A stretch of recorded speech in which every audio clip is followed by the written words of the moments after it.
NRIs को लगता है कि अगर वो इंडिया से बाहर चले गए हैं तो अब उनके ऊपर इंडियन टैक्स नहीं लगेगा, पर इंडिया में टैक्स आपके रेजिडेंशियल स्टेटस के अकॉर्डिंगली लगता है। यानी कि इंडिया में आप जितने दिन रहे हैं उतने दिनों के हिसाब से आपके ऊपर टैक्स लगेगा। अगर आप इंडिया में 182 डेज से ज़्यादा रह जाते हैं तो आप इंडियन रेजिडेंट बन जाते हैं और आपकी ग्लोबल इनकम पर इंडिया में टैक्स लग जाता है। तो आप इंडिया के रेजिडेंट बनना चाहते हैं या नहीं, अकॉर्डिंगली ही आप इंडिया में कितने दिन रहेंगे उसके अकॉर्डिंग ही प्लान करें। इंडियन एनआरआईज इंडिया में जाने के बाद भी इंडिया में एफडी और प्रॉपर्टी होल्ड करते हैं, जिससे उन्हें रेंटल और इंटरेस्ट इनकम्स आती हैं और इन इनकम पर उनका 20% का टीडीएस कटता है।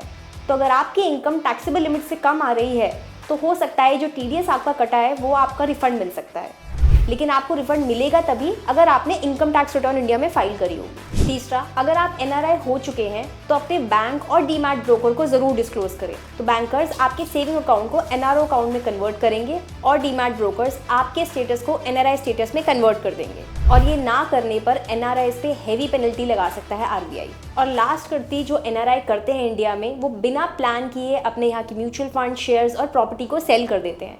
सही टैक्स प्लानिंग आपके टैक्स को प्रॉपर मिनिमाइज कर सकती है।